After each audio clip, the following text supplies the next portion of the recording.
فأعوذ بالله السميع العليم من الشيطان الرجيم من همزه ونفخه ونفثه بسم الله الرحمن الرحيم ولكل أمة جعلنا منسكا ليذكروا اسم الله على ما رزقهم من بهيمة الأنعام فإلهكم إله واحد فله أسلموا وبشر المخبتين الذين إذا ذكر الله وجلت قلوبهم والصابرين على ما أصابهم والمقيم الصلاة ومما رزقناهم ينفقون۔ پیارے بھائیوں اور عزیز دینی بہنوں، السلام علیکم ورحمۃ اللہ وبرکاتہ۔ آج پوری دنیا اور خصوصاً امت مسلمہ جن حالات سے گزر رہی ہے وہ ہم سے پوشیدہ نہیں ہے۔ سب سے پہلے تو ہمیں یہ توجہ دینے کی ضرورت ہے کہ آخر یہ حالات جو امت کے اوپر مسلط ہیں، آخر ان میں نرمی کیوں نہیں آ رہی ہے، یہ دور کیوں نہیں ہو رہے ہیں۔ رمضان سے پہلے لوگوں نے امید کی کہ ہاں رمضان میں کچھ آسانی آ جائے گی، لیکن رمضان آیا، اسی حالات میں رمضان گزر گیا، عید گزر گئی۔ اس کے بعد لوگوں نے سمجھا کہ ہاں اب تھوڑی سی نرمی آئے گی، یہاں تک کہ اب بقرعید بھی آ رہی ہے، لیکن حالات جو جیسے تھے وہ ویسے ہی ہیں۔ اس کے لیے سب سے پہلے تو یہ ہے کہ اولاً کیا اللہ تبارک و تعالی نے بلا اور مصیبت کے دور کرنے کے لیے یا دور ہونے کے لیے جو اسباب رکھے ہیں، کیا ہم نے ان کا استعمال نہیں کیا؟ ہمیں کا ہر شخص اپنا محاسبہ کرے، کیا ہم نے صدق دل سے اللہ تبارک و تعالی سے توبہ کی، اپنے گناہوں اور اپنے ماضی کے اوپر ہم شرمندہ رہے، اللہ کے دین کے بارے میں جو ہم سے کوتاہی ہو رہی تھی کیا ہم نے اس کے ازالے کے لیے کوئی کوشش کی؟ اگر نہیں کی تو گویا ہم خود نہیں چاہتے ہیں کہ ہمارے اوپر سے یہ بلا اور مصیبت دور ہو۔ ثانیاً، اگر یہ ہمارے اوپر بلا اور مصیبت نہیں بلکہ ہمارے اور آپ کے لیے آزمائش ہے، تو اس کا مطلب یہ ہے کہ ابھی ہمارے امتحان کا دور باقی ہے۔ اللہ تبارک و تعالی جو ہمارا امتحان لینا چاہتا ہے ابھی اس کا دور ختم نہیں ہوا ہے۔ اس امتحان میں لوگ دو حصوں میں بٹیں گے، اور یقیناً بٹیں گے کہ مومن کون ہے جو صبر سے، استقامت سے کام لیتا ہے اور اس آیت کے اوپر اپنے آپ کو پورا اتارتا ہے۔ یا ایھا الذین آمنوا اصبروا وصابروا ورابطوا واتقوا اللہ لعلکم تفلحون۔ یہ چار چیزیں ہم اگر کر لیے تو ہم کامیاب ہوں گے۔ اور دوسرا گروپ منافقین کا ہے، جنہیں اہل ایمان سے ان کو ممتاز ہو جانا چاہیے، ان کو الگ ہو جانا چاہیے، تاکہ اللہ تبارک و تعالیٰ کے نزدیک معلوم یہ ہو جائے فَلَيَعْلَمَنَّ اللَّهُ الَّذِينَ آمَنُوا وَلَيَعْلَمَنَّ الْمُنَافِقِينَ۔ اس امتحان میں اللہ تبارک و تعالیٰ کے سامنے ایمان والے بھی ظاہر ہو جائے اور نفاق والے بھی۔ تو کہنے کا مطلب یہ ہے کہ ہم میں کا ہر شخص یہ محاسبہ کرے کہ آخر یہ معاملہ جو اتنا طول پکڑتا جا رہا ہے اس کی اصل وجہ کیا ہے۔ دوسری بات، یہ عید جو ہمارے اور آپ کے سامنے آ رہی ہے، اسے ہم اور آپ عید قرباں یا شرعی اصطلاح میں عید الاضحیٰ کے نام سے جانتے ہیں۔ اللہ تبارک و تعالیٰ نے مسلمانوں کے لیے سال میں 2 عیدیں مقرر کی ہیں۔ یہ بات اچھی طریقے سے سمجھ لینا چاہیے کہ ہمارے یہاں آج بہت سی عیدیں ہو گئی ہیں اور مختلف نام سے ہو گئی ہیں، بلکہ اب تو لوگ شادی کی سالگرہ کی بھی ابھی عید کو بطور عید منانا شروع کر دیے ہیں۔ یہ ساری چیزیں غیر شرعی اور جاہلی ہیں۔ اللہ تبارک و تعالی نے مسلمانوں کے لیے صرف 2 عید رکھے ہیں، جیسا کہ حضرت انس بن مالک رضی اللہ تعالیٰ عنہ کی روایت سنن ابو داؤد، سنن نسائی، مسند احمد وغیرہ میں ہے کہ آپ صلی اللہ علیہ وسلم جب مدینہ منورہ تشریف لے آئے تو دیکھا کہ 2 دن ایسے ہیں جنہیں وہ لوگ بطور خوشی کے مناتے ہیں، کھیل کود کرتے ہیں۔ آپ صلی اللہ علیہ وسلم نے ارشاد فرمایا، سوال کیا کہ یہ کون سے دن ہیں؟ تو صحابہ کرام نے عرض کیا کہ اللہ کے رسول یہ وہی 2 دن ہیں جن 2 دن میں ہم سال میں یہ 2 دن متعین کر کے کھیل وغیرہ یعنی بطور عید کے مناتے ہیں۔ تو آپ صلی اللہ علیہ وسلم نے ارشاد فرمایا کہ ان اللہ قد ابدلکما بہما خیرا منہما، اللہ تبارک و تعالی نے ان 2 دنوں کے بدلے تمہیں 2 اس سے بہتر دن دے دیے ہیں۔ گویا ان 2 دنوں کا اہتمام غیر شرعی ہے، وہ غیر شرعی عیدیں ہیں، انہیں ترک کرنا چاہیے۔ وہ 2 دن کون ہیں؟ آپ نے بیان فرمایا عید الاضحیٰ یا یوم الاضحیٰ و یوم الفطر۔ عید فطر اس کا نشان امتیاز ہمارے اور آپ کے لیے اگر ہم دیکھیں تو صدقہ فطر ہے، یعنی ہر وہ مسلمان جس کے پاس استطاعت ہے اس کے لیے ضروری ہے کہ عید کی نماز پڑھنے سے پہلے، عید کی نماز کے لیے نکلنے سے پہلے وہ صدقہ فطر ادا کرے۔ اور اس عید کے موقع پر جسے عید قربہ کہا جاتا ہے، اس کا نشان امتیاز یہ ہے کہ ہر وہ شخص جس کے پاس استطاعت ہے، جو طاقت رکھتا ہے، جو ایک جانور قربان کرنے کی جس کو اللہ نے استطاعت دی ہے،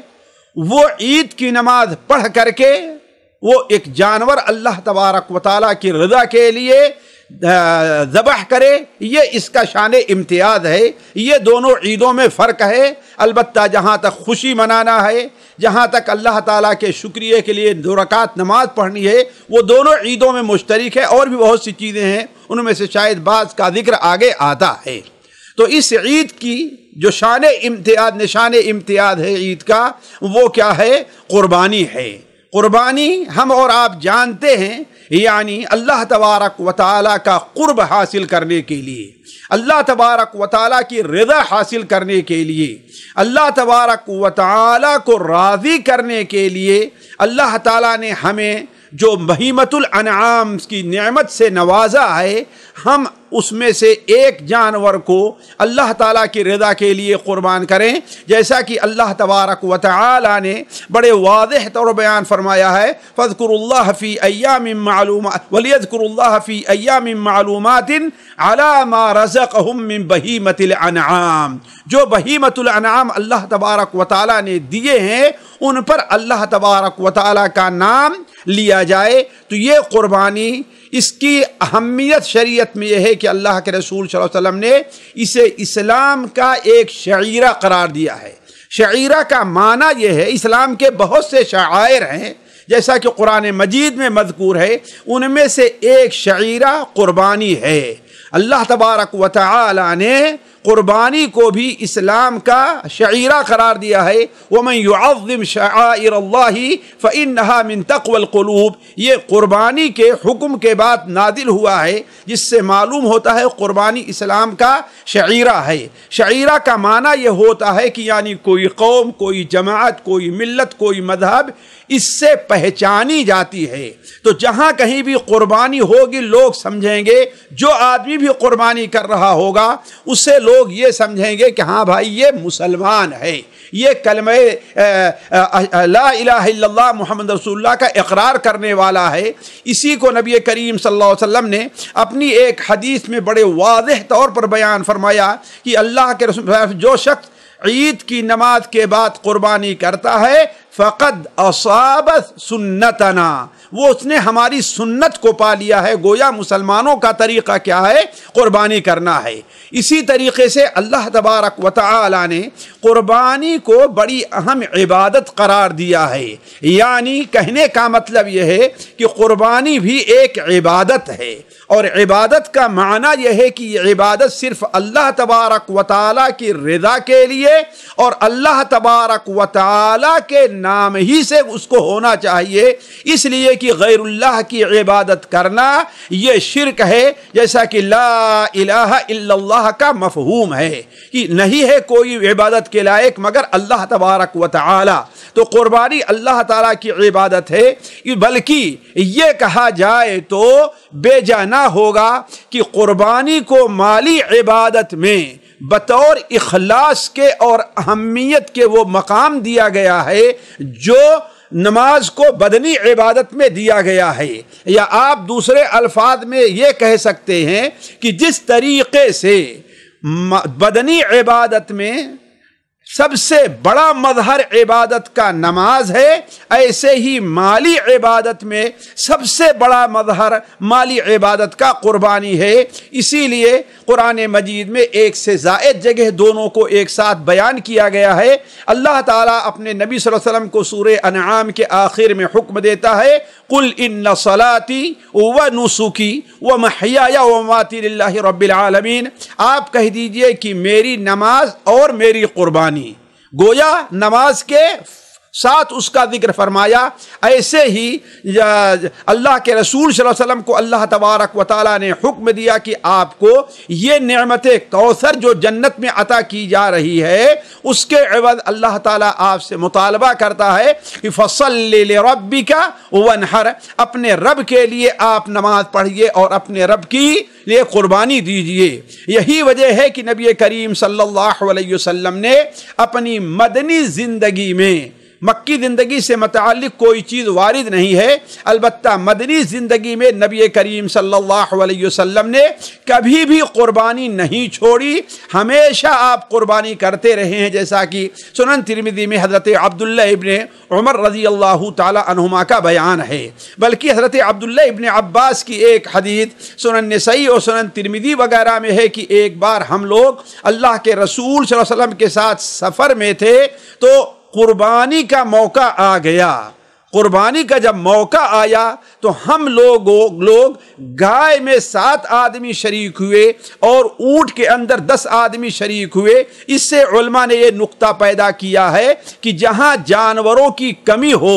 اور مسلمان کے ہر فرد یا اکثر فرد اس میں شریک نہ ہو پا رہے ہو تو ایسی صورت میں یہ بھی ہو سکتا ہے کہ اونٹ میں اصل جو ہے 7 ہے لیکن اس میں 10 کو شریک کیا جا سکتا ہے، تاکہ یہ مسلمانوں اسلام کا جو شعیرہ ہے یہ ادا ہو پائے۔ اسی لیے آپ دیکھیں نبی کریم صلی اللہ علیہ وسلم کی مدنی زندگی میں بہت سے مشکل وقت آئے ہیں، سخت قحط سالی کا وقت آیا ہے، مدینہ منورہ کے ارد گرد لوگوں میں سخت بھوک کا ایک ایسا وقت آیا ہے کہ ایک بار جب عید قربان کا موقع آیا تو چونکہ لوگ کھانے پینے کی چیزوں سے بہت پریشان تھے، جیسے عید قربان کا موقع آیا بہت سے لوگ مدینہ منورہ میں بادیہ کے علاقے سے آ گئے۔ ایسے موقع پر بھی نبی کریم صلی اللہ علیہ وسلم نے عید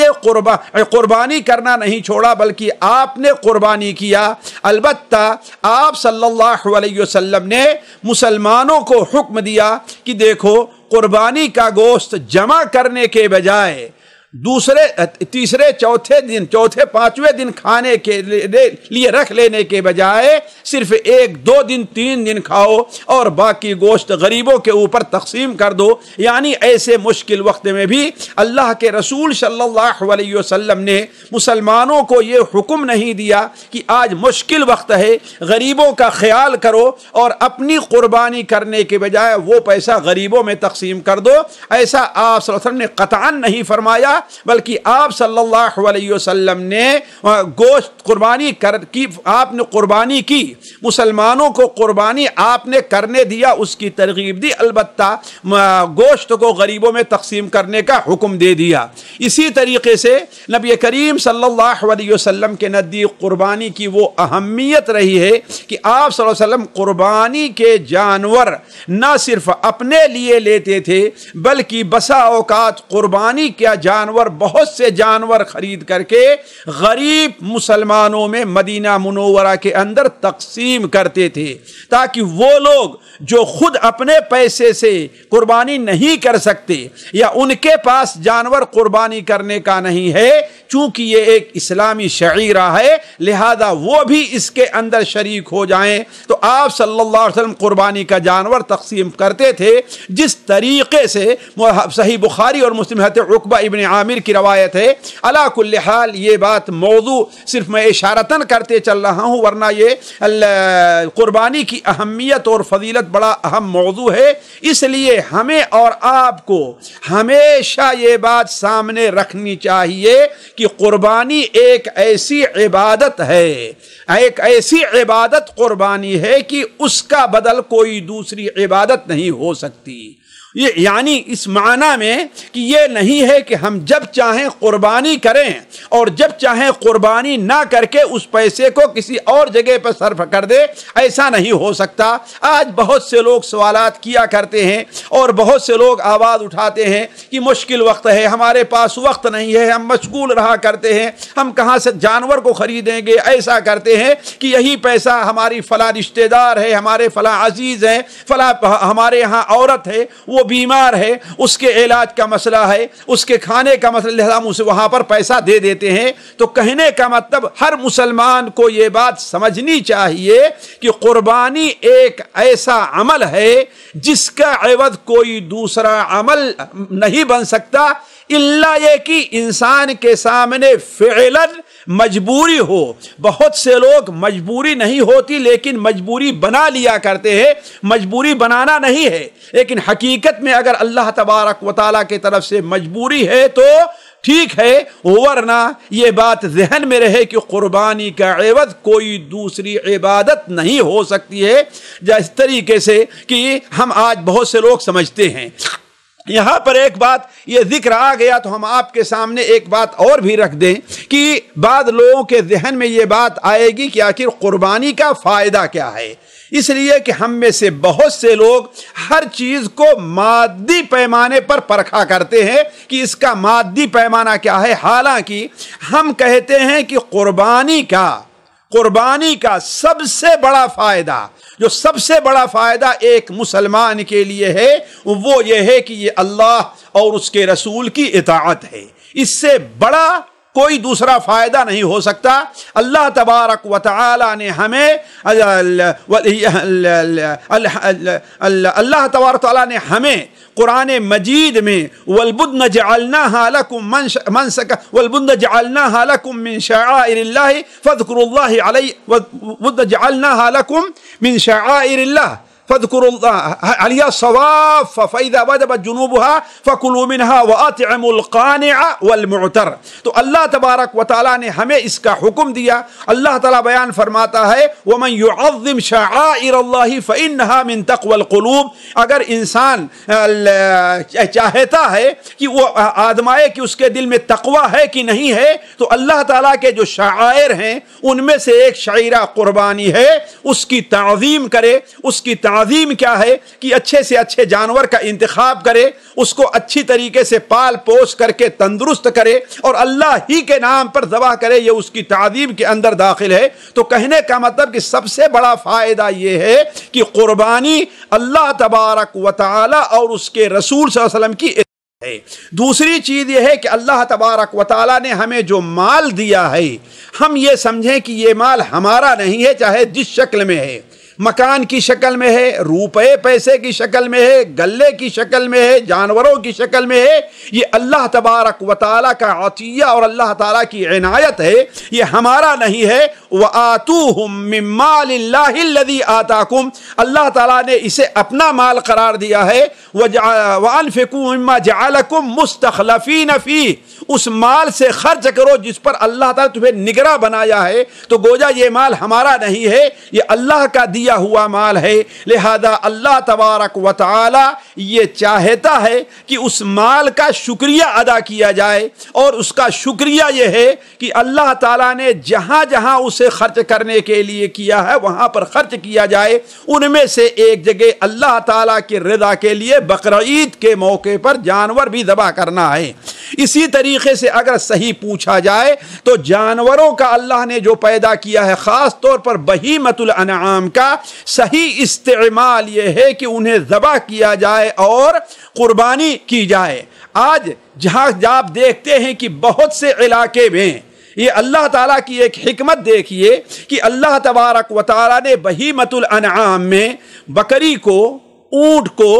گائے بھینس وغیرہ کو اللہ تعالیٰ نے قرار دیا ہے، بھیڑ کو قرار دیا ہے۔ یہ عموماً جو ان کے یہاں پیدائش ہے ایک ایک کی، یا بکریوں کے ہاں بسا اوقات 2 کی ہے۔ یہ ان کی کثرت آپ دیکھیں کتنی زیادہ ہوا کرتی ہے، جبکہ دوسرے جانور جیسے کتا ہے اور وہ ہیں 2 3 4 5 یعنی 6 بچے دیا کرتے ہیں، لیکن کسی معاشرے کے اندر آپ کتے اور بلیوں کی وہ کثرت نہیں دیکھیں گے جو گائے، بھینس اور بکریوں وغیرہ کی دیکھیں گے۔ اگر ان کا صحیح استعمال، جن میں سے ان کا گوشت کھانا ہمارے لیے حلال کیا گیا ہے، قربانی پر ذبح کیا گیا ہے، اگر ان کا صحیح استعمال نہ کیا جائے تو کسی معاشرے کے لیے یہ جانور وبا بن جایا کرتے ہیں، ان کا سنبھالنا لوگوں کے لیے مشکل ہو جایا کرتا ہے۔ تو اگر دیکھا جائے تو قربانی کی ایک حکمت یہ بھی ہے کہ اللہ تبارک و تعالیٰ نے ان جانوروں کا صحیح استعمال بیان کیا ہے کہ ان کا صحیح استعمال ہے، ورنہ آج کتنے جانور ہیں جو لوگوں کی کھیتیوں کے لیے، لوگوں کے گھروں کے لیے اور لوگوں کے صحت کے لیے بھی وبا بنے ہوئے ہیں۔ کیوں؟ اس لیے کہ ان کا صحیح استعمال جو شریعت نے رکھا ہے وہ نہیں ہو رہا ہے۔ اسی طریقے سے اگر دیکھا جائے تو قربانی کے جو جانور ہیں یا جن جانوروں کو اللہ تعالیٰ نے حلال قرار دیا ہے، ان کی کھال کی کتنی اہمیت ہے۔ ہاں، ہمارے ہندوستان پاکستان میں دیکھیں، ہمارے یہاں جو یتیم خانے ہیں، جو غریبوں کے پالنے کے لیے جگہیں بنی ہوئی ہیں یا دینی تعلیم کے ادارے بنے ہوئے ہیں، ان کی آمدنی کا کتنا بڑا ذریعہ انہی کھالوں کے ذریعے ہوا کرتا ہے۔ اور مکہ مکرمہ میں جو قربانیاں ہوا کرتی ہیں، اگر انسان دیکھے تو اس کا گوشت آج دنیا کے کتنے غریبوں تک پہنچتا ہے۔ تو علی کل حال اللہ تبارک و تعالی نے قربانی کے اندر بڑے فوائد رکھے ہیں، اسی لیے حج کے فوائد سے متعلق اللہ نے بیان فرمایا لیشہدوا منافع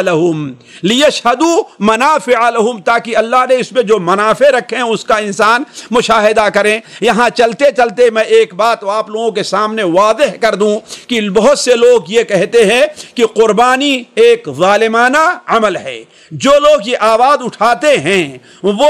ایک بم کو چھوڑ کر کے 1,00,000 آبادی کو قتل کر دیتے ہیں، پھر بھی اس کے بعد انصاف کے دعوے دار بنے رہتے ہیں۔ یہ کوئی ظالمانہ عمل نہیں ہوا کرتا ہے۔ وہ لوگ جانوروں کو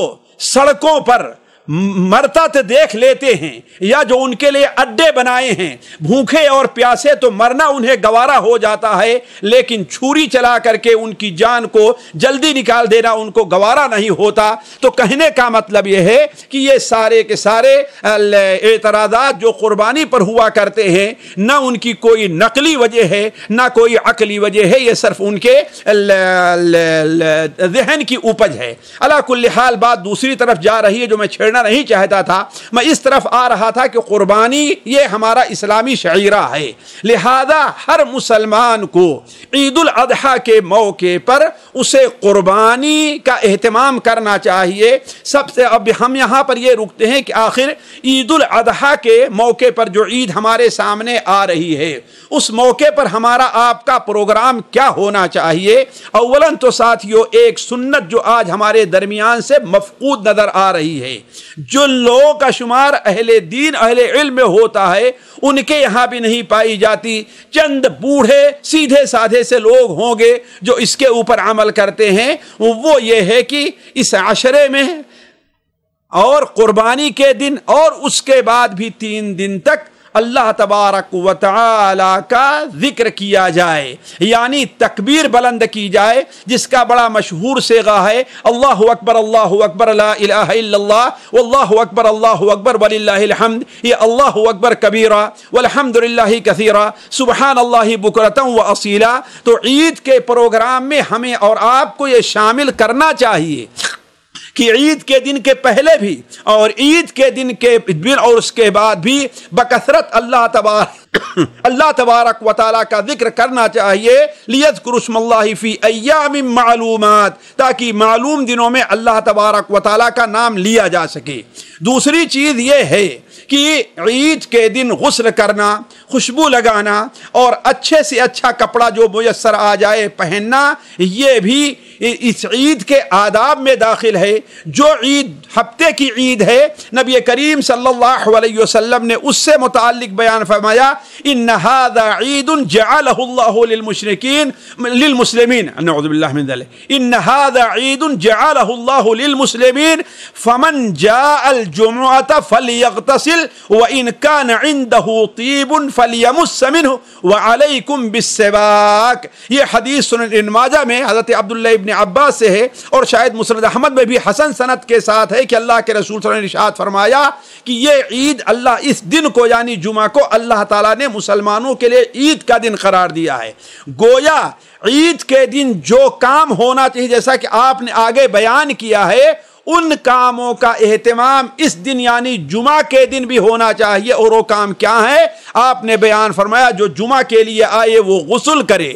اگر اسے خوشبو میسر آئے تو خوشبو لگائے۔ آپ نے بیان فرمایا وعلیکم بالسواک، اور تم مسواک کا بھی اہتمام کرو۔ تو گویا عید کے دن کے یہ کام ہیں، ان کا اہتمام کرنا چاہیے۔ ہم میں سے بہت سے لوگ عید کی بعض سنتوں کو لیتے ہیں اور بعض سنتوں کو ہلکی سمجھتے ہوئے اسے چھوڑ دیتے ہیں، یہ چیز اچھی نہیں ہے۔ عید الاضحیٰ کا معاملہ یہ ہے کہ اس دن بغیر کھائے نکلنا چاہیے اور واپس آ کر کے اگر میسر ہو تو سب سے پہلے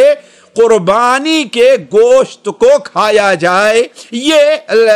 عید الاضحیٰ کے آداب میں سے ایک ادب ہے۔ ہمارے یہاں بہت سے لوگ یہ کہتے ہیں کہ عید الفطر کی نماز کچھ کھا پی کے جانا چاہیے اور عید الاضحیٰ کے دن انسان کو روزہ رکھ کے جانا چاہیے، اور روزہ افطار کیا کرے گا؟ قربانی کے گوشت سے کرے گا۔ حالانکہ یہ تعبیر صحیح نہیں ہے، اس لیے کہ اس دن کا روزہ رکھنا جائز نہیں، البتہ سنت کا طریقہ ہے۔ اگر کسی کو ضرورت ہے، پیاس لگی ہے تو پانی پی سکتا ہے، کوئی کسی وجہ سے سخت بھوکا ہے تو کھانا کھا سکتا ہے، لیکن سنت کا طریقہ یہ ہے کہ بغیر کچھ کھائے جائے۔ چنانچہ اللہ کے رسول صلی اللہ علیہ وسلم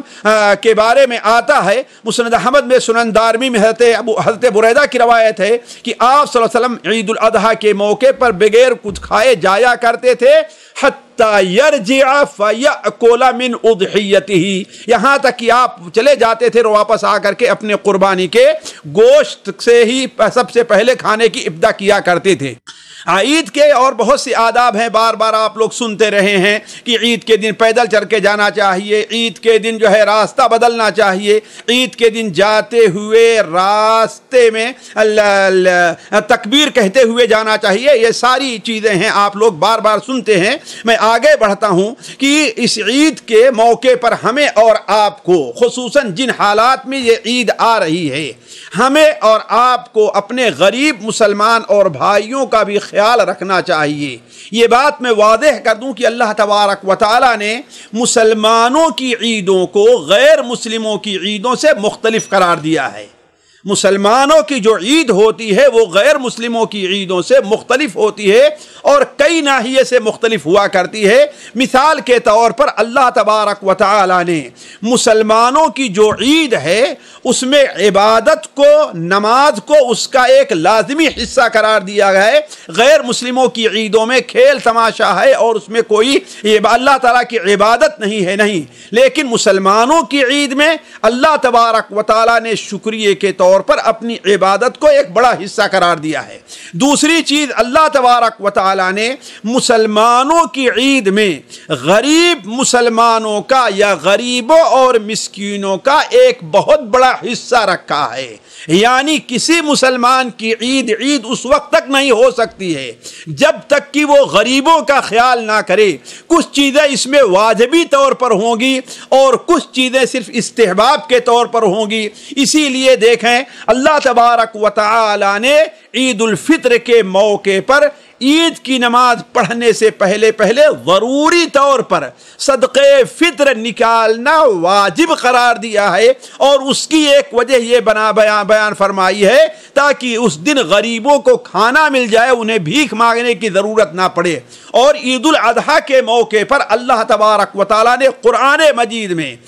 2 جگہ یہ ذکر فرمایا ہے کہ عید قربانی کا جو گوشت ہوتا ہے اس میں غریبوں کا بھی حصہ دیا جائے۔ اسی لیے بعض علماء کے نزدیک غریبوں کو قربانی کا گوشت دینا ہر قربانی میں سے ضروری ہے، خاص تھوڑا ہی ایک بوٹی ہی کیوں نہ دی جائے، اس لیے کہ اللہ تعالیٰ بیان فرماتا ہے وَأَطْعِمُوا الْبَائِسَ فَكُلُوا مِنْهَا وَأَطْعِمُوا الْبَائِسَ الْفَقِيرَ، یعنی اس میں سے کھاؤ اور مجبور مسکینوں کو بھی دو۔ وَأَطْعِمُوا الْقَانِعَ وَالْمُعْتَرَ دوسری جگہ بیان فرماتا ہے جو لوگ قانع ہیں اور معتر ہیں، یعنی وہ مسکین جو بھیک مانگتے ہیں ان کو بھی دیا جائے، اور وہ مسکین جو بھیک نہیں مانگتے ان کو بھی دیا جائے۔ بعض علماء نے معتر کی تفسیر زائر یعنی مہمان سے کی ہے، یعنی گوشت کھایا جائے اور ہدیہ بھی دیا جائے۔ تو بات میں یہ کہہ رہا تھا کہ اللہ تبارک و تعالی نے مسلمانوں کی عید میں غریبوں اور مسکینوں کا ایک حصہ رکھا ہے،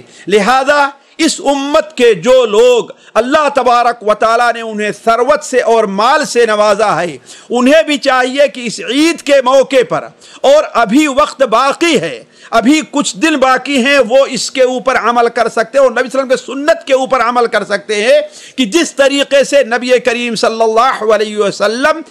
قربانی کے جانور لوگوں میں تقسیم کیا کرتے تھے۔ ہمارے یہاں بہت سے لوگ ہیں فخر اور مباحات کے طور پر 2 ہے، 3 ہے، 4 ہے، اور کچھ لوگوں نے یہ بنا لیا ہے کہ پہلے دن 1 جانور کریں گے، 2 کریں گے، دوسرے دن کریں گے، تیسرے دن، یعنی 4 جانور ان کے لیے یا 5 جانور ضرور ہونا چاہیے۔ میں نہیں سمجھتا کہ یہ عمل سنت کے مطابق ہے۔ انہیں تو یہ چاہیے تھا کہ 1 جانور یا 2 جانور اپنے لیے رکھیں اور باقی ان مسلمانوں کو دے دیں۔ یتیم بچے ہیں، بیوہ عورتیں ہیں جو اپنے گھروں میں قربانی کیا کریں۔ یہ اللہ کے رسول صلی اللہ علیہ وسلم کی سنت کے زیادہ قریب ہے۔ نبی کریم صلی اللہ علیہ وسلم نے عید الاضحیٰ حجۃ الوداع کے موقع پر بطور ہدیہ کے 100 اونٹ ذبح فرمائے تھے آپ صلی اللہ علیہ وسلم نے، اس میں کوئی شک نہیں ہے، لیکن عام حالات میں آپ صلی اللہ علیہ وسلم سے زیادہ 2 بکرے مروی ہیں کہ آپ 2 بکرے لایا کرتے تھے، 1 بکرا اپنے لیے اور اپنے گھر والوں کے لیے، اور دوسرا بکرا اپنی امت کے ان لوگوں کی طرف سے قربانی کیا کرتے تھے جو توحید کے اوپر قائم ہیں اور رسالت کا صحیح اقرار کرتے ہیں۔ تو کہنے کا مطلب یہ ہے کہ اللہ تعالیٰ نے ہمارے جن مسلمان بھائیوں کو وسعت دی ہے، اور الحمدللہ مسلمانوں میں ایسے بہت سے لوگ ہیں جن کو شمار نہیں کیا جا سکتا، کاش کہ اس مشکل وقت میں آج جب کی پریشانی ہے بہت سے مسلمان چاہنے کے باوجود بھی اس میں شریک نہیں ہو سکتے ہیں، نہ بہت سے لوگوں کے پاس یہ استطاعت ہے، اگر وہ لوگ 1 جانور انہیں بھی دے دیں تو یہ عید اللہ کے رسول سنت کے مطابق ہوگا۔ تو کہنے کا مطلب یہ ہے کہ ہماری عید میں غریبوں کا خیال رکھا گیا ہے، اور چونکہ ذکر آ گیا ہے ہماری اور غیر مسلموں کی عیدوں میں فرق کیا ہے، تو ایک فرق اور واضح کر دوں جس پر ہمارا نوجوان طبقہ آج توجہ نہیں دے رہا ہے، بلکہ ہماری عیدوں کی مکمل وہی کیفیت بن چکی ہے۔ فحش کے اندر، گانے میں، باجے میں، نماز چھوڑنے میں، اللہ کے حقوق کو پامال کرنے میں، راستے میں لوگوں کو تنگ کرنے میں، آنے جانے میں لوگوں کو پریشان کرنے میں، وہی ان کی کیفیت ہو گئی ہے جو کیفیت غیر مسلموں کی عید کی ہے۔ جبکہ یہ بات قطعاً نہیں ہے، ہماری عیدوں میں کھیل بھی ہے، کود بھی ہے، جائز گانے بھی گائے جا سکتے ہیں، لیکن باجوں کا استعمال نہیں ہو سکتا۔ لیکن ان تمام چیزوں کے باوجود اللہ تعالیٰ کی عبادات کے اندر کمی کرنا، اس میں رکاوٹ ڈالنا، اللہ کی مخلوق کو تنگ کرنا، یہ قطعاً جائز نہیں ہے۔ جو لوگ ایسا کرتے ہیں ہمیں ڈر ہے کہیں قرآن مجید کی اس وعید کے اندر نہ آ جائیں، والذین یؤذون المؤمنین والمؤمنات بغیر ما اکتسبوا فقد احتملوا بہتانا واثما مبینا، جو لوگ مومن مردوں کو اور مومن عورتوں کو ان کے کسی گناہ اور کسی غلطی کے عوض تنگ کرتے ہیں، فقد احتملوا بہتانا واثما مبینا، وہ لوگ بہت بڑی تہمت اور بہت بڑے گناہ کا ارتکاب کر رہے ہیں۔ تو علی کل حال عید سے متعلق میں آپ لوگوں سے یہ کہہ رہا تھا کہ عید کے دن غریبوں اور مسکینوں کا ضرور خیال رکھا جائے، اللہ تبارک و تعالیٰ نے ان کا بھی ایک حق رکھا ہے۔ یہاں پر ہمارے بعض ساتھیوں نے یہ بھی کہا کہ عید آج کل جب لاک ڈاؤن کی وجہ سے نہیں پڑھی جائے گی تو ہم عید کی مبارکبادی لوگوں کو کیسے دیں گے، گلے کیسے ملیں گے؟ اولاً تو یہ ایک جائز چیز ہے، کوئی سنت نہیں ہے۔ کسی معاشرے میں اگر رائج ہو تو اچھی چیز ہے، اس سے بہت سے لوگوں کے دلوں کے اندر جو اختلاف ہو سکتا ہے باہمی طور پر دور ہو سکتا ہے، لیکن یہ کوئی واجبی سنت کا طریق صرف جائز ہے۔ دوسری چیز یہ ہے کہ یہ چیز آج کل اللہ تعالیٰ نے جو سوشل میڈیا کا ہمیں ذریعہ دیا ہوا ہے، اور ہمارے پاس موبائل ہے، ہمارے پاس واٹس ایپ ہے، ہمارے پاس فیس بک ہے، ہمارے پاس اور بھی بہت سے طریقے ہیں، کتنے طریقے ایجاد ہو گئے ہیں، سناب وغیرہ، اس کے ذریعے سے ہم لوگوں کو بڑی آسانی سے مبارکبادی وغیرہ پیش کر سکتے ہیں۔ اسی طریقے سے ساتھیوں، عید کے جو آداب یا بیان ہو رہے تھے عید کے کام، ان میں سے ایک کام یہ ہے کہ بندہ نماز سے فارغ ہونے کے بعد سب سے پہلا کام جو اس کا ہونا چاہیے وہ قربانی کرنا ہے۔ بلکہ اس کے اندر اللہ کے رسول صلی اللہ علیہ وسلم کی جو سنت رہ گئی ہے وہ یہ ہے کہ آپ صلی اللہ علیہ وسلم عیدگاہ ہی میں اپنے جانور ذبح کیا کرتے تھے، نماز سے فارغ ہوئے اور وہیں پر آپ کا دمبا یا آپ کے دمبے لائے جاتے تھے اور وہیں پر آپ صلی اللہ علیہ وسلم ذبح کر دیا کرتے تھے، تاکہ مسلمانوں کو یہ دیکھ کر کے ان کو آپ کو اپنا اسوہ بناتے ہوئے جلدی جا کر کے مسلمان بھی اپنے قربانی کے جانور کو ذبح کریں۔ یہاں یہ بات آ گئی تو میں چند ہدایت بھی آپ لوگوں کے سامنے رکھ دوں۔ پہلی چیز یہ ہے کہ حالیہ جو صورتحال ہے، ہمارے مسلمان بھائیوں کو قربانی کا جانور خریدنے میں احتیاط سے کام لینا چاہیے، ان تمام پابندیوں کو اپنے سامنے رکھنا چاہیے اور ان تمام احتیاط اور ضروری چیزوں کو اپنے سامنے رکھنا چاہیے جس کی وجہ سے یہ بیماری ان کے تک منتقل ہو سکتی ہے۔ اس کے لیے جو احتیاطات ہو یہ ضرور کرنا چاہیے۔ اسلام ہمیں احتیاط کرنے کا حکم دیتا ہے، ہمیں اسلام اپنے آپ کو ہلاکت میں ڈالنے کا حکم نہیں دیتا۔ دوسری بات یہ ہے کہ قربانی کا جو جانور ہے وہ عید کی نماز سے پہلے قطعاً ذبح کرنا جائز نہیں ہے۔ بعض لوگ یہ کہتے ہیں کہ ہمارے ہاں تو عید کی نماز نہیں ہو رہی ہے، لہذا ہم اگر اپنے جانور کو ذبح کر لے تو، بلکہ بعض علاقے میں ایسا آیا ہے کہ ابھی فجر کی نماز ہوئی نہیں کہ لوگ اپنے جانوروں کو ذبح کر دیتے ہیں، خاص طور پر دیہات کے علاقے میں۔ یہ چیز قطعاً جائز نہیں ہے، قطعاً جائز نہیں ہے۔ عید کی نماز سے پہلے قربانی کا جانور ذبح کرنا، اللہ کے رسول صلی اللہ علیہ وسلم کی حدیث صحیح بخاری وغیرہ میں ہے، برا ابن عازب سے ہے کہ آپ نے بیان فرمایا من ذبح قبل الصلاة فإنما يذبح لنفسه، جو شخص عید کی نماز سے پہلے جانور ذبح کر رہا ہے گویا وہ اپنے لیے ذبح کر رہا ہے، گوشت کے طور پر، اللہ تعالیٰ کے لیے نہیں ہے۔ ومن ذبح بعد الصلاة، اور جو عید کی نماز کے بعد ذبح کر رہا ہے فقد تم نسکہ واصاب سنتنا، تو اس کو وہ اتم نسکہ، اس کی قربانی پوری ہو گئی ہے اور وہ ہماری جو سنت یا مسلمانوں کی جو سنت ہے اس سنت کو پا لے رہا ہے۔ اسی طریقے سے یہ سوچنا چاہیے کہ جہاں پر عیدگاہ میں نماز کا اہتمام نہ ہو، جہاں پر عیدگاہ میں نماز کا اہتمام نہ ہو، وہاں کہ مقامی جماعت کے نماز پڑھنے سے پہلے پہلے ذبح نہیں کر سکتے، اور خود بھی ہے تو پہلے اپنے عید کی نماز پڑھے اپنے گھر میں۔ اگر وقت رہا تو میں چند باتیں اس سلسلے میں آپ کے سامنے رکھوں گا، تو خود نماز پڑھے پھر اس کے بعد اپنے قربانی کا جانور ذبح کرے۔ بغیر نماز پڑھے ہوئے قربانی کا جانور ذبح کرنا یہ جائز نہیں ہوگا، یعنی خواہ عید کی نماز عیدگاہ میں ہو رہی ہو اس کی پابندی بھی ضروری ہے، اگر عید کی نماز مسجدوں میں ہو رہی اس کی پابندی بھی ضروری ہے، اگر عید کی نماز اپنے گھر میں ہو رہی ہے تو اس کی پابندی ضروری ہے۔ یہ نہیں کہ عید کی نماز تو پڑھی نہیں جائے گی، ہم چند لوگ ہیں ایسا کرتے ہیں کہ ابھی سورج نکلنے والا ہے، فجر ہم نے پڑھ لیا ہے، لاؤ جانور ذبح کریں، تب تک تیار ہوتا رہے گا، اور ہم جب عید کی نماز اپنے پڑھ لیں گے تو کھائیں گے، تو یہ چیز جائز نہیں ہوگی۔ بلکہ عید الاضحیٰ جو ہے کے موقع پر نماز پہلے ہے اور قربانی بعد میں ہے، اسی لیے اللہ تعالیٰ نے کیا بیان، فَصَلِّ لِرَبِّكَ وَانْحَرْ، پہلے قربانی کیجئے، پہلے نماز پڑھیے پھر اس کے بعد آپ قربانی کیجئے۔ اسی طریقے سے جسے قربانی کرنی ہے وہ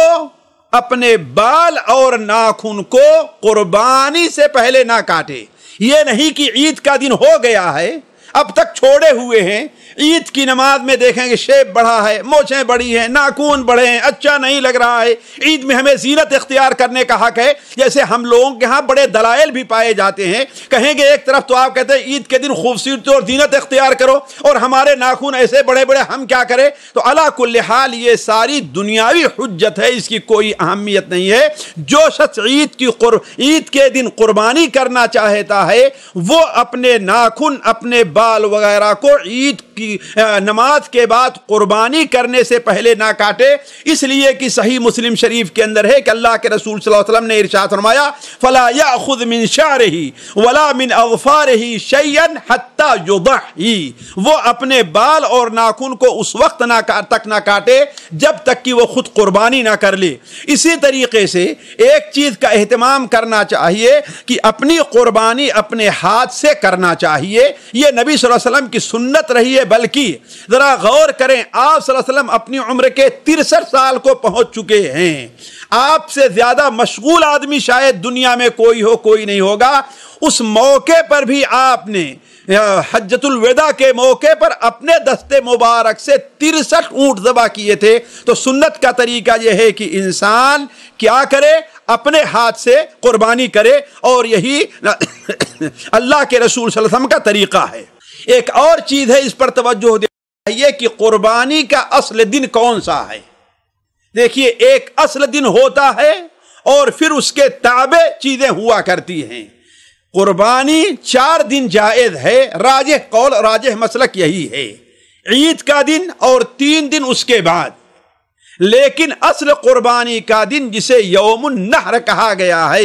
عید الاضحیٰ کا دن کہا گیا ہے، وہ کیا ہے؟ وہ 10ویں ذی الحجہ ہے۔ اسی لیے ہمارے نبی صلی اللہ علیہ وسلم نے اپنی قربانی جب بھی کی ہے وہ یوم النحر کو کی ہے۔ اس سنت کو بھی انسان کو چاہیے کہ مد نظر رکھے، لیکن اگر کسی کے سامنے کوئی پریشانی آ گئی ہے، ذبح کرنے والے نہیں مل رہے ہیں، جانور نہیں خرید سکا ہے، کوئی بھی وجہ ہے، تو وہ دوسرے، تیسرے یا چوتھے دن تک کر سکتا ہے۔ اسی طریقے سے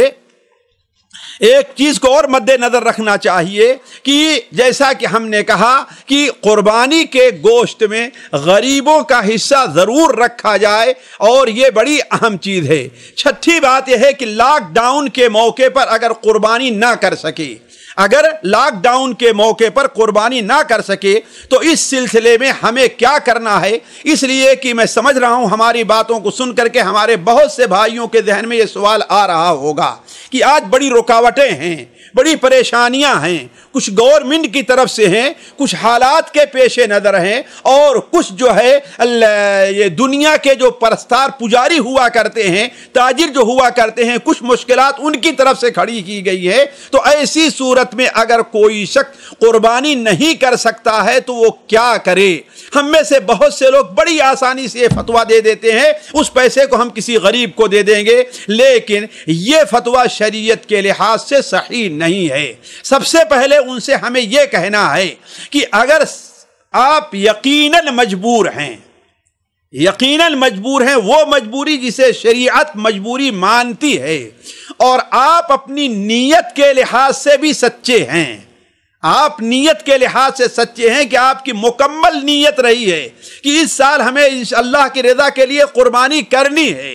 اسی طریقے سے آپ کے ہر سال کا آپ کا یہ اگر معمول رہا ہے قربانی کرنے کا، تو میں قرآن اور حدیث کی روشنی میں کہتا ہوں کہ آپ کے لیے خوشخبری ہے کہ آپ کی قربانی اللہ تبارک و تعالیٰ کے نزدیک مقبول ہے۔ بغیر قربانی کیے، بغیر جانور ذبح کیے آپ کی قربانی اللہ تبارک و تعالیٰ کے نزدیک مقبول ہے۔ اگر آپ حقیقت میں مجبور ہیں اور آپ کی سچی نیت رہی ہے، اس آیت کے اوپر غور کیجئے جو سورہ نساء میں اللہ تعالیٰ نے ہجرت سے متعلق بیان فرمائی ہے، وَمَن يَخْرُجْ مِن بَيْتِهِ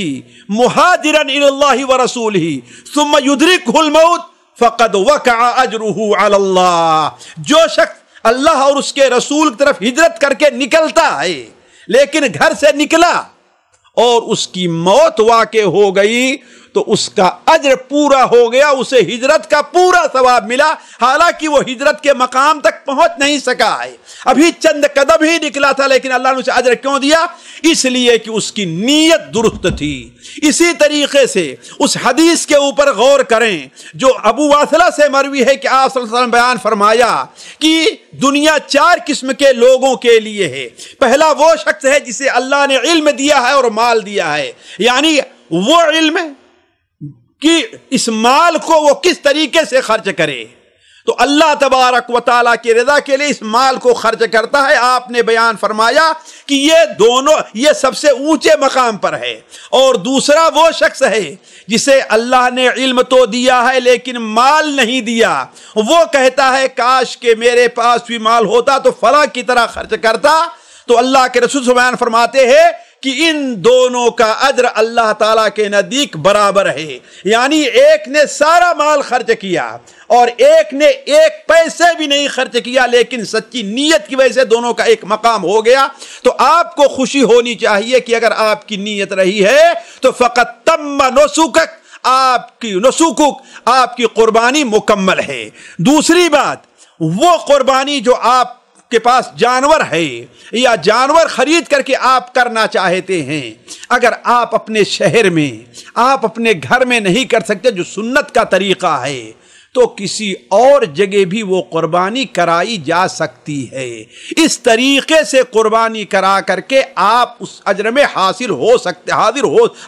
اجر کو حاصل کر سکتے ہیں، لیکن یہ اسی صورت میں ہے کہ آپ اپنے یہاں نہیں کر پا رہے ہیں۔ تیسری بات یہ ہے کہ مجبوری آ گئی آپ کے سامنے، آپ نہیں چاہے نیت کے باوجود، پوری کوشش کے باوجود، پورے سچے ارادے کے باوجود نہیں کر پا رہے ہیں، تو آپ کوشش کریں کہ ان دنوں میں بکثرت ایسے اعمال کریں جن کی وجہ سے آپ کو قربانی کا ثواب مل جائے۔ انہی میں سے ایک چیز اللہ کے رسول صلی اللہ علیہ وسلم نے ایک صحابی کو، جو حدیث سنن نسائی کے اندر اور سنن ابو داؤد میں حضرت عبداللہ ابن عمرو سے مروی ہے کہ آپ صلی اللہ علیہ وسلم نے ایک بار خطبے میں یا آپ صحابہ کے سامنے آپ نے بیان فرمایا کہ اللہ تبارک و تعالیٰ نے عید الاضحیٰ کو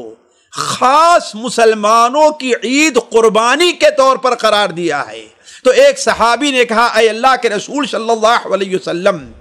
جب اصل مقصد اس عید کا قربانی کرنا ہے اور ہمارے پاس تو کوئی جانور نہیں، صرف ایک دودھ والی بکری، دودھ والا جانور ہے، کیا میں اس کو قربان کر دوں؟ تو آپ نے فرمایا نہیں، اس کو قربان نہ کرو، البتہ عید کے دن تم اپنے ناخن کو، اپنے بال کو، اپنی مونچھوں کو اور ناف کے نیچے کے بال کو کاٹ لینا، تو اللہ تمہیں مکمل قربانی کا اجر دے گا۔ یہ دیکھیے وہ شخص جو قربانی کی نیت اس کی ہے، حتیٰ کہ دودھ والی بکری جو بچوں کے لیے غذا ہو سکتی ہے، بچوں کا کھانا ہو سکتا ہے، کتنی محبوب اس کے نزدیک رہی ہوگی، وہ اسے قربان کرنا چاہتا ہے، لیکن آپ نے بیان فرمایا نہیں۔ دوسری بات یہ ہے کہ جمعہ کے لیے ذرا پہلی گھڑی میں جانے کی کوشش کیجیے اگر قربانی کا اجر چاہتے ہیں تو۔ وہ حدیث جو بار بار آپ لوگ سنتے آئے ہیں کہ اللہ کے رسول صلی اللہ علیہ وسلم نے ارشاد فرمایا جو جمعہ کے دن پہلی گھڑی میں جائے گا اسے اونٹ قربانی کرنے کا ثواب ملے گا، جو دوسری گھڑی میں جائے گا اسے گائے قربانی کرنے کا ثواب ملے گا، جو تیسری گھڑی میں جائے گا اسے دمبا قربانی کرنے کا ثواب ملے گا، جو چوتھی گھڑی میں جائے گا اسے مرغ قربانی کرنے کا ثواب ملے گا۔ یہ بطور مثال کے ہے، ورنہ مرغے کی قربانی نہیں ہے۔ اور جو پانچویں گھڑی میں جائے گا اسے انڈا قربانی کرنے کا ثواب ملے گا۔ لیکن یہ گھڑی کب سے شمار ہوگی؟ 12 بجے سے، 12:30 بجے سے، 11:30 بجے سے نہیں، یہ گھڑی شمار ہوگی زوال سے لے کر کے آپ سورج جب سے نکلتا ہے اس کو آپ 5 حصوں میں تقسیم کر لیجئے۔ جو پہلا حصہ بنے گا اس میں جانے والے کو زوال سے لے کر کے سورج نکلنے تک، یا سورج نکلنے سے لے کے زوال تک، زوال سے لے کر کے سورج اس لیے کہ زوال جمعہ کا وقت ہے نا، ظہر کا وقت زوال ہے، تو زوال سے لے کر کے کیا ہے، آپ ادھر آئیے کہاں، واپس سورج نکلنے تک۔ یہ جتنے وقت بنتے ہیں، 5 گھنٹے ہیں، 4 گھنٹے ہیں، 7 گھنٹے ہیں، انہیں کتنے میں تقسیم کیجئے آپ؟ 5 حصوں میں تقسیم کر لیجئے۔ پہلے وقت میں اونٹ کو ملا، یعنی گویا کہ فجر کے فوراً بعد تیار ہو کر کے آپ مسجد جمعہ کے لیے چلے جائیے۔ اسی لیے بعض علماء نے کہا ہے سب سے پہلی سنت جو مسلمانوں نے چھوڑی ہے وہ جمعہ کے لیے جلدی جانے والی سنت ہے۔ آج ہمارے یہاں آپ 10:30 بجے 11 بجے مسجد میں جائیے، 12 بجے تک تو آپ کو شاید مسجد کا صفائی کرنے والا اور بہت ہوگا تو مؤذن ملے گا، باقی اور کوئی نہیں ملے گا۔ یہ سنت ہم سے چھوٹی ہوئی ہے۔ تو اس مشکل وقت میں ہمارے جن بھائیوں کے سامنے یہ پریشانی ہے وہ اس ذریعے سے قربانی کا ثواب حاصل کر سکتے ہیں۔ اور 7ویں چیز جس کا اہتمام کرنا چاہیے، اس لاک ڈاؤن میں اپنے آپ کو ذلیل نہ کیجیے۔ اللہ کے رسول صلی اللہ علیہ وسلم کی حدیث سنن ترمذی وغیرہ میں ہے، لا ينبغي للمؤمن ان يذل نفسه، مومن کے لیے یہ جائز نہیں ہے، مناسب نہیں ہے، مومن کے لیے یہ مناسب نہیں ہے اپنے آپ کو ذلیل کرے۔ یعنی وہ کیسے؟ مثال کے طور پر جن علاقوں میں ہمیں اور آپ کو گائے کی قربانی یا بیل کی قربانی سے روکا گیا ہے، انسان زبردستی چھپ چھپ کر کے قربانی کرے اور پولیس کے ڈنڈے کھائے، لا ينبغي للمؤمن ان يذل نفسه۔ جس جگہ پر آپ کو میدان میں قربانی کرنے سے روکا گیا ہے، آپ باہر نکل کر کے اپنی شان دکھاتے وہاں قربانی کرے اور پولیس آئے آپ کو گالیاں دے اور ڈنڈے مارے آئے، لا ينبغي للمؤمن ان يذل نفسه۔ تو کہنے کا مطلب یہ ہے کہ ایسے موقع پر اگر گورنمنٹ کی طرف سے بعض پابندیاں ہیں اور اس میں شریعت کے کسی ضروری واجبی حکم کا نافرمانی نہیں ہو رہی ہے، اس کا بدل ہمارے پاس کوئی موجود ہے، تو ہمیں آپ کو اس کی پابندی کرنی چاہیے۔ اس کی بہت سی صورت ہوتی ہے، لہذا ہمیں اور آپ کو اگر صفائی کا ان چیزوں کا حکم دیا گیا ہے تو ہم اور آپ اس کی پابندی کریں، اور یہ اسلام کا ایک حکم ہے۔ اللہ کے رسول حدیث سنن ترمذی میں ہے، ان اللہ طیب یحب الطیب، اللہ تعالیٰ طیب ہے، طیب کو پسند کرتا ہے، نظیف یحب النظافہ، صاف ہے اور صفائی کو پسند کرتا ہے، کریم ہے، کرم کو پسند کرتا ہے، سخی ہے، سخاوت کو پسند کرتا ہے۔ لہذا آپ نے بیان فرمایا اپنے گھروں کے پاس پڑوس اور ارد گرد کو، صحن کو پاک صاف رکھو، یہود کی طرح مشابہت کر کے اپنے گھروں کو گندا نہ بناؤ۔ تو کہنے کا مطلب یہ ہے کہ ہمیں اس چیز کی اہمیت ہے۔ آخری چیز ساتھیوں، بات لمبی ہو گئی، میں کہہ کے اپنی بات بند کر، جس جگہ عید کی نماز عیدگاہ میں اجازت نہ ہو وہاں اپنے گاؤں کی مسجد میں نماز پڑھی جا سکتی ہے۔ اپنے گاؤں کی مسجد میں نماز پڑھیں، جہاں پر عام لوگ ہیں تو وہاں نماز پڑھیں گے اور خطبہ بھی دیں گے۔ اگر مسجدوں بھی گنجائش نہیں ہے تو عید کی نماز چھوڑی نہیں ہے، اپنے گھر میں عید کی نماز پڑھیں۔ لیکن عموماً علماء یہ کہتے ہیں، جمہور علماء، شیخ ابن باز وغیرہ کا فتویٰ بھی ہے کہ نماز پڑھیں گے لیکن خطبہ نہیں دیں گے، اپنے بچوں کو لے کر کے اپنی جگہ پر نماز پڑھ لیں، حتی حتیٰ کہ اگر کوئی اکیلا آدمی ہی کیوں نہیں ہے وہ بھی نماز پڑھے، اور قربانی کے جو آداب ہیں اللہ تعالی ہمیں اور آپ کو ان آداب کو ملحوظ رکھنے کی توفیق عطا فرمائے۔ قربانی کے جو مقاصد ہیں اللہ تبارک و تعالی ان مقاصد کو پورا کرنے کی توفیق عطا فرمائے، جیسے توحید باری تعالی ہے اور اخلاص ہے، صبر و استقامت ہے، یہ ساری چیزیں قربانی کے مقاصد میں ہیں۔ اللہ تبارک و تعالی سے دعا ہے کہ اللہ تبارک و تعالی اس عید کو ہمارے اور آپ تمام امت مسلمہ کے لیے مبارک بنائے۔ اس مبارک ایام جو ہمارے اور آپ کے اوپر سے گزر رہے ہیں، ان ایام کی ہمیں اور آپ کو قدر کرنے کی توفیق دے، اور ان کی برکت سے اللہ تعالیٰ تمام دنیا اور خصوصاً مسلمانوں پر سے یہ جو مصیبت ان کے اوپر آئی اللہ تعالیٰ اسے دور فرمائے۔ ساتھیو، آپ ان کی قدر کریں، قربانی کریں، ان ایام کا لحاظ رکھیں۔ اللہ تعالیٰ آپ کی قربانی کو قبول فرمائے۔ والسلام علیکم ورحمۃ اللہ وبرکاتہ۔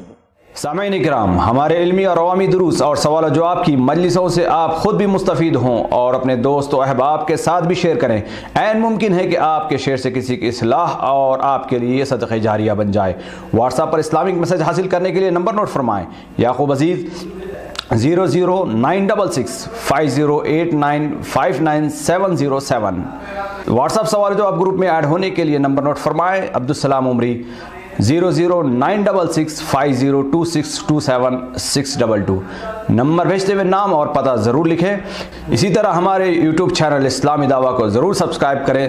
تاکہ ہماری ہر نئی اور اہم ویڈیو کی اطلاع آپ کو فوری حاصل ہو جائے۔ تمام دروس، مقالات اور سوال و جواب سیریز کے لیے ہماری مشہور ویب سائٹ www.islamidawah.com کا مشاہدہ کرتے رہیں۔ السلام علیکم ورحمۃ اللہ وبرکاتہ۔